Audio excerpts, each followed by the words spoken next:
Hello students, welcome to my YouTube channel study with Rakesh sir. So आज मैं आपके लिए लेकर आया हूँ class 12 political science second term, जो आपका फर्स्ट चैप्टर है। इसमें सेकेंड टर्म में ऑल्टरनेटिव सेंटर्स ऑफ पावर यानी कि सत्ता के वैकल्पिक केंद्र, ठीक है। तो जो कि आपकी वेटेज रखता है पूरे 4 मार्क्स की। और इसमें जो आपके सब टॉपिक्स है जो एड ऑन हुए हैं इस बार से, जो कि फर्स्ट है जो ब्रिक्स है, रशिया है, इंडिया है एंड इज़राइल है। बाकी साउथ कोरिया ऑलरेडी उसमें ऐड हो चुका है। तो आपको ब्रिक्स, इज़राइल, इंडिया, इनके बारे में भी थोड़ा सा पढ़ना होगा कि ये किस तरह से कुछ पॉलिटिकली इकोनॉमिकल पावर्स रखते हैं जो कि वर्ल्ड को इन्फ्लुएंस कर सकते हैं बाय दी मतलब अपने इकोनॉमिकल और पॉलिटिकल पावर से। सो फर्स्ट जो मैं आप जो फर्स्ट टॉपिक जो लिया है मैंने, आपका जो एड ऑन हुआ है ब्रिक्स वाला, यानी कि जिसकी ब्रिक्स जो है stands for Brazil, Russia, India, China and south Africa. South Africa बाद में ऐड ऑन होता है। सो इसमें जो क्वेश्चन जो आपके बनेंगे बच्चों, वो क्वेश्चन बड़ा क्वेश्चन नहीं बनेगा 6 मार्क्स का, 4 मार्क्स का। अभी एक्चुअली क्या है कि सीबीएसई का सेकंड टर्म का सैम्पल पेपर भी अपलोड नहीं किया सीबीएसई ने, तो मे बी इसमें 1 या 2 मार्क्स का क्वेश्चन ही बनेगा। So let's start the video. So BRICS, firstly हम ये डिस्कस करेंगे कि इस्टेब्लिशमेंट ऑफ ब्रिक्स, जो अगर ब्रिक्स की इस्टेब्लिशमेंट होती है तो उसके पीछे रीजंस क्या, मतलब अभी सिर्फ हम इस्टेब्लिशमेंट के बारे में डिस्कस करते हैं। जैसे BRICS was established by the 4 countries Brazil, India, Russia and China on June 2006। ये बात ठीक है। अब इसमें साउथ अफ्रीका नहीं है। तो जब भी अगर मान लो इसका आप क्वेश्चन कैसे बन सकता है, क्वेश्चन यहाँ से बन सकता है कि व्हाट आर कंट्रीज, जो फाउंडर कंट्रीज थी किसकी, ब्रिक्स की, ठीक है। तो फाउंडर कंट्रीज में साउथ अफ्रीका नहीं आएगा, उसमें सिर्फ Brazil, India, Russia and China ही आएगा। सेकंड है the word BRICS first used by the Goldman Sachs. आपका वैसे बनता नहीं लेकिन ऐड ऑन कर दिया मैंने इसमें। गोल्डमैन सैसे ही सबसे पहले क्या करते हैं, ब्रिक्स वर्ड का यूज़ करते हैं। South Africa was included in second BRICS conference at Brazil which took place on the 15 April 2010। यानी कि जब ब्रिक्स का दूसरा जो सम्मेलन होता है, यानी कि दूसरा समिट कॉन्फ्रेंस होता है 2010 में ब्राज़ील में, तब साउथ अफ्रीका को उसमें ऐड किया जाता है। तो ये ब्रिक्स की इस्टेब्लिशमेंट के बारे में थोड़े से क्या थे, फैक्ट्स थे। यहाँ पे ब्रिक्स की इस्टेब्लिशमेंट जो यहाँ पे जून 2006 लिखा है बच्चों। वैसे ऑफिशियली बोलते हैं, अगर आप कई बार नेट पे भी सर्च करते हैं तो ऑफिशियली जैसे इनकी फर्स्ट जो ब्रिक्स समिट होता है, ठीक है, सितंबर जून में 2009 में, तो यूँ कहते हैं कि जो इनका फर्स्ट सबमिट होता है उसी से इस्टेब्लिश मानी जाती है। लेकिन आप सर्च भी करोगे बुक्स वगैरह में ही लिखा है तो ये जून 2006 लिखा है, और जो सीबीएसई ने आपका जो सिलेबस दिया है उसमें भी जून 2006 ही लिखा है। Reason behind the establishment of BRICS, यानी कि ब्रिक्स की जब स्थापना होती है तो बच्चों उसके पीछे रीजंस क्या है, ठीक है। देखिए, as global partners of the G20, these countries felt that need to develop greater mutual economic, social, cultural and political cooperations, ठीक है। देखिए, ये जो G20 है, ग्रुप ऑफ 20 है। अब ग्रुप ऑफ 20 के अंदर ये जो 4 कंट्रीज थी, Brazil, India, Russia and China, ये भी क्या थी, G20 की मेंबर है। अब इन G20 की मेंबर में सबसे बड़ी कंट्रीज है ये सारी। इन्होंने ही सोचा कि सबसे पहले हमें क्या करना चाहिए कि मतलब हम भी as a alternative centre of power बनकर उभर सकते हैं। तो हमें क्या करना चाहिए, हमें डेवलप करना चाहिए। डेवलप क्या करना चाहिए बच्चों, वो करना चाहिए ग्रेटर म्यूचुअल इकोनॉमी करनी चाहिए, ठीक है। सोशल, कल्चरल, पॉलिटिकल कोऑपरेशन, हमें ये सब करना चाहिए ताकि हम अपने आप को ग्रेटर पावर बना सके, ठीक है। सो फर्स्ट में आपसे मैं हिंदी में भी बच्चे एक बार पढ़ लेंगे इसको आप डायरेक्ट, नहीं तो वीडियो बहुत ज़्यादा लंबी हो जाती है मेरी इसमें, ठीक है। क्वेश्चन ऑप्शन नंबर 2, दीज, यानी कि एक तो G20 के मेंबर ही थे चारों, जो कि चाहते थे कि हम म्यूचुअली इकोनॉमिक अंडरस्टैंडिंग करेंगे, कॉपरेशंस करेंगे, कंसोलिडेशंस करेंगे, ठीक है। और ठीक है, कॉपरेशंस करेंगे एक दूसरे को लेकर, ताकि हम अपना क्या कर सके, मतलब पूरे एशिया में और बिकॉज रशिया जो है वो थोड़ा सा ईस्ट यूरोप में आता है, तो वो यूरोपियन ईस्ट कंट्री है एक तरह से वो, ठीक है। तो हम किस तरह से मतलब यूरोपियन यूनियन की जैसी एक अल्टरनेटिव सेंटर उसके अगेंस्ट में खड़े हो सकते हैं, एक मतलब बिग पावर बन के आ सकते हैं। तो दीज 4 सेकंड ऑप्शन है, these 4 countries wanted that the supremacy played a comprehensive and influential role role in the international relations, especially in international economic relations. ठीक है, तो किस तरह से हम कॉम्प्रेंसिव और इन्फ्लुएंशियल रोल हम क्या कर सकते हैं इंटरनेशनली में, मतलब हम अपना रोल प्ले कर सकते हैं। देखिए बच्चों, जो G20 है ना, मेनली उनका जो मेन ऑब्जेक्टिव यही है कि वो किस तरह से इंटरनेशनली अपने इकोनॉमिकल इंटरनेशनल रिलेशंस जो हैं और वो डिसीजन जो हैं इकोनॉमिक को लेकर वो किस तरह से बना सके या कर सके। ठीक है, option number third, these 4 countries force a rapidly rising economic and political power. ठीक है, तो ये चारों कंट्रीज है वो क्या कर रही है, बहुत ज़्यादा क्या कर रही है, इनको पता है कि हम क्या के वर्ल्ड के अंदर, अब जैसे रशिया है तो सबसे बड़ी कंट्री वही है जोग्राफिकल वाइज।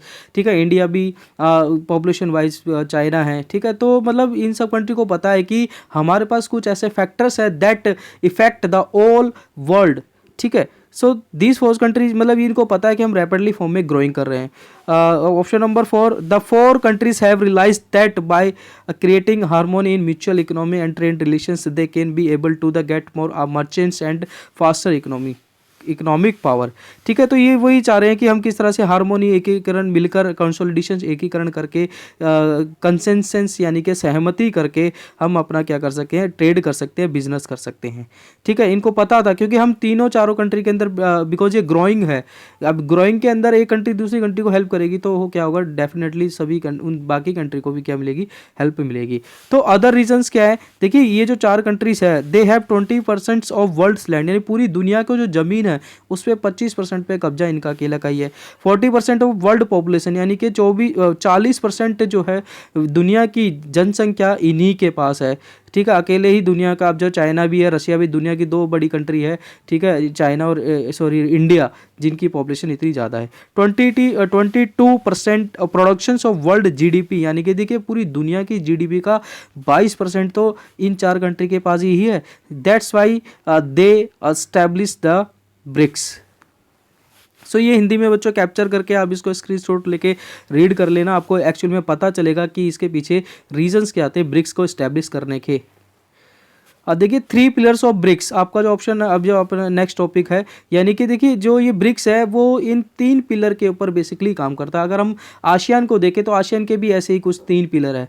ठीक है, आसियान सिक्योरिटी, कलेक्टिव सिस्टम, यानी कि सब मिलकर, तो ऐसे ही ब्रिक्स के क्या है, 3 पिलर्स है। जैसे फर्स्ट है पॉलिटिकल एंड सिक्योरिटी, सेकंड है economic and financial, and third is cultural and people to people exchange. Same I मैंने इसको आपको ट्रांसलेट कर रखा, हिंदी वाले बच्चे स्क्रीनशॉट लेके इसको देख सकते हैं। तो पॉलिटिकल एंड सिक्योरिटी का मतलब क्या है, यानी कि मान लीजिए कि पॉलिटिकली हम एक दूसरे के काम में, यानी कोई भी अगर फंक्शंस होगा उसमें हम इंटरफेयर नहीं करेंगे। पॉलिटिकली की अगर मान लो यूएनओ में कोई डिसीजन होगा तो हम सब मिलकर ही ऐसा ही डिसीजन लेंगे जो चारों या पांचों कंट्री को क्या होगा, बेनिफिशियली होंगे। ऐसा नहीं होगा कि रशिया अपने फेवर में डिसीजन लेगा। रशिया और चाइना दोनों ही क्या है, क्या बोलते हैं, यूएनओ में परमानेंट मेंबर है, तो वो इससे इंडिया को भी और ब्राज़ील को भी और साउथ अफ्रीका को भी मतलब क्या बेनिफिट मिलने वाला ही है, क्योंकि वो परमानेंट मेंबर है उसके अंदर। तो वो अगर कोई इंटरनेशनली अगर रूल्स और रेगुलेशन बनते हैं तो वो इंडिया और साउथ अफ्रीका इनको ध्यान में रखकर ही बनाएंगे। तो पॉलिटिकल एंड सिक्योरिटी है, जैसे इसमें to enhance cooperation and dialogue on the issues of global and regional security. ठीक है, तो कोऑपरेशंस करना है, किसको लेकर कोऑपरेशन करना है, ग्लोबल इश्यूज को लेकर और रीजनल सिक्योरिटी को लेकर। ठीक है, हम किस तरह से अपने आप की सिक्योरिटी कर सकते हैं। ठीक है, और इकोनॉमिकल एंड फाइनेंशियल में तो आपको पता है ट्रेड को लेके हम कोऑपरेशंस करेंगे, ज़्यादा से ज़्यादा एक दूसरे के ऊपर हम क्या, गवर्नमेंट टैक्सेस नहीं लगाएगी, ड्यूटीज़ नहीं लगाएगी, ताकि अदर कंट्री, मतलब जो दूसरी कंट्री है वो मतलब इंडिया की कंट्री है तो रशिया में अपना क्या कर सके, वो क्या बोलते हैं, बिजनेस कर सके। ठीक है, to promote economic growth and development for mutual prosperity through expansions or intra-BRICS corporations in sectors such as a trade, agriculture, infrastructure, small and medium enterprises, सभी के अंदर, एनर्जी के अंदर, फाइनेंस। ठीक है, कई सारे, जैसे मान लो ब्राज़ील में भी मतलब इंडिया, जैसे इंडिया के कई सारे प्लांट है एनर्जी को लेकर अदर कंट्रीज में लगे हुए हैं। ठीक है, तो इन सब ये क्या करेंगे, एनर्जी को लेकर, एग्रीकल्चर को लेकर अपनी टेक्नोलॉजी शेयर करेंगे। ठीक है, ये इकोनॉमिकल एंड फाइनेंशियली है। कल्चरली क्या है, जैसे इंडिया और रशिया का कल्चरली बहुत ज़्यादा, मतलब इंडिया का जो कल्चर है वो रशिया में बहुत ज़्यादा फेमस है, यानी कि वहाँ जो लेडीज़ हैं वहाँ पे वो साड़ी पहनना बहुत पसंद करती है। और आप 12th क्लास में आपका पूरा टॉपिक है, जब आप सेकंड चैप्टर आप पढ़ते हो relations with post post Soviet Soviet countries, यानी कि सोवियत कंट्रीज़ की जितनी भी थी उनके साथ भारत इंडिया का क्या रिलेशन है, या रशिया के साथ क्या से रिलेशंस है। तो एक मतलब यहाँ के लोग और वहाँ के लोग एक दूसरे मिलकर मतलब किस तरह से हारमोनी और किस तरह से मतलब भाईचारा या फिर अपने कल्चर को एक्सचेंज कर सकते हैं। ये तीन जो है मेन पिलर है, political and security, economical and financial, cultural and people to people exchange. ये बच्चों मैंने जो आपके 3 पिलर एज इट इज़ लिए हैं, ये गवर्नमेंट ऑफ इंडिया की जो क्या है वेबसाइट है ब्रिक्स वाली, सेम वहीं से मैंने ये लिए हैं, आप देख सकते हैं इसको। ये फॉर 1 मार्क्स में देखो बच्चों, ये सारे तो आपसे नहीं पूछ सकते कि कहाँ हो सकता है, बेसिकली आपसे ये पूछ सकते हैं कि फर्स्ट जो सबमिट होता है वो कहाँ होता है। ठीक है, आपका दूसरा सबमिट इम्पोर्टेंट हो जाता है, क्यों? क्योंकि दूसरा सबमिट जो ब्राज़ील में होता है, इसमें साउथ अफ्रीका को ऐड ऑन किया जाता है। ठीक है, इसके बाद आपका जो हमारा 13 है, ठीक, और क्या इंपॉर्टेंट होता है? इंपॉर्टेंट ये होता है 2012 वाला, 2012, वेयर इज़ 2012, ये रहा 2012, 2016, 2021, इन 3 टाइम पे इंडिया ब्रिक्स की कॉन्फ्रेंस को होस्ट करता है। ठीक है, ये ऐसे भी इम्पोर्टेंट बन सकता है। 13 जो अभी हुआ था 9 सितंबर 2021 को, जो कि एक मतलब वो था, क्या बोलते, वर्चुअली हुआ था। ठीक है, कॉन्फ्रेंस के थ्रू हुआ था। ठीक है, और जो 14 जो आपका सबमिट ब्रिक्स में होने वाला है वो कब होना है? 2022 में। तो इसमें 3-4 चीज़ें आपकी याद करने वाली है। फर्स्ट वाला हो गया, सेकंड वाला हो गया, ठीक है, इंडिया ने कितनी बार उसको होस्ट किया है। ठीक है, अगला नेक्स्ट है वो कहाँ होने वाला है, उसको कौन होस्ट करने वाला है। सो जो 13 वाला सबमिट अभी हुआ था ब्रिक्स का, उसमें ब्रिक्स का जो मोटो है वो है इंट्रा ब्रिक्स। इंट्रा मीन्स होता है कि बच्चों एक दूसरे के मतलब एक दूसरे के बीच में, यानी कि मतलब दूसरों के बीच में, यानी कि जैसे इंडिया और रशिया के बीच में। ठीक है, तो intra BRICS cooperations for continuity, consolidations and consensus. ठीक है, यानी कि इन्होंने बताया कि जो ये अभी 13 जो अभी इंडिया के अंदर कॉन्फ्रेंस हुई ब्रिक्स की, उसका मोटो क्या था। ठीक है, तो उसका मोटो में फर्स्ट क्या है? कॉपरेशन से है, यानी कि इन 5 कंट्री के बीच में क्या होगा? कॉपरेशन होगा। ठीक है, कंटिन्यूटी होगी, यानी कि जो हमने कोई भी डिस्कस किया है या डिसीजन लिया है हम उसको कंटिन्यू रखेंगे। ऐसा नहीं सरकार बदल गई तो सब कुछ बदल गया। कंसोलिडेशंस का मतलब होता है एकीकरण, हम मिलकर काम करेंगे। कंसेंसस का मतलब होता है सहमति। ठीक है, यानी कि हम सहमति रखेंगे, एग्रीमेंट करेंगे, एग्री करेंगे एक दूसरे की बात को।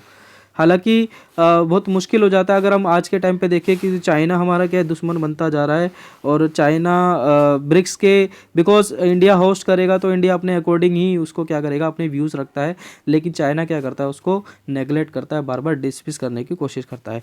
ठीक है, तो लेकिन फिर भी हम कोशिश कर रहे हैं इनके साथ, चाइना के साथ हमारे। जब आप चैप्टर वाला पढ़ोगे, क्या बोलते हैं, यही अल्टरनेटिव सेंटर वाला, इसी में ही, तो इसी के अंदर चाइना के और इंडिया के रिलेशंस दिखाते हैं। हमारे पॉलिटिकली कुछ रिलेशंस ख़राब हो सकते हैं, लेकिन हमारे इकोनॉमिकल रिलेशन चाइना के साथ बहुत अच्छे हैं। देखिए, अब जो आपका मेन टॉपिक है वो ये है कि role of India in BRICS, Bharat को क्या फ़ायदा है या भारत क्या चाहता है ना, इंडिया में सॉरी ब्रिक्स में रहने के लिए, यानी कि ब्रिक्स का भारत को क्या फ़ायदा होगा, या भारत किस तरह से उसको ब्रिक्स को यूज़ कर सकता है। देखिए, अब सिंपली हम बात करें तो देखो, ब्रिक्स को सारी कंट्री क्या है, डेवलपिंग कंट्रीज है ना। तो इंडिया के लिए एक क्या है प्लस पॉइंट, ये है पहला जैसे ऑप्शन पढ़ते हैं, India has hosted 3 times BRICS summit 2012, 2016 and 2021 जो अभी हुआ है, यानी कि 3 बार क्या कर चुका है भारत ब्रिक्स की भूमिका जो सॉरी वो कर चुका है, क्या बोलते हैं, होस्ट कर चुका है उसको। ठीक है, मेजबानी कर चुका है।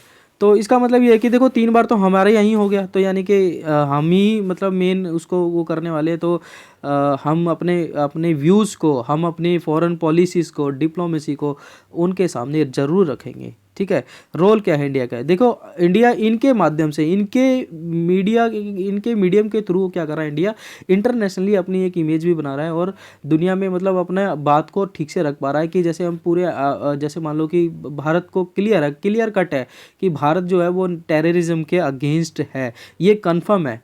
ठीक है। तो इंडिया ब्रिक्स के थ्रू, सार्क के थ्रू, यूएनओ में कहीं पर भी कोई भी चीज़ नहीं छोड़ता जहाँ पर टेररिज्म के लिए अगेंस्ट ना बोले, जबकि कुछ कंट्री जैसे पाकिस्तान है और वो जो भी है जो टेररिज्म को सपोर्ट करते हैं वो गुड टेररिज्म और बैड टेररिज्म करने लग जाते हैं, अच्छा आतंकवाद या बुरा आतंकवाद।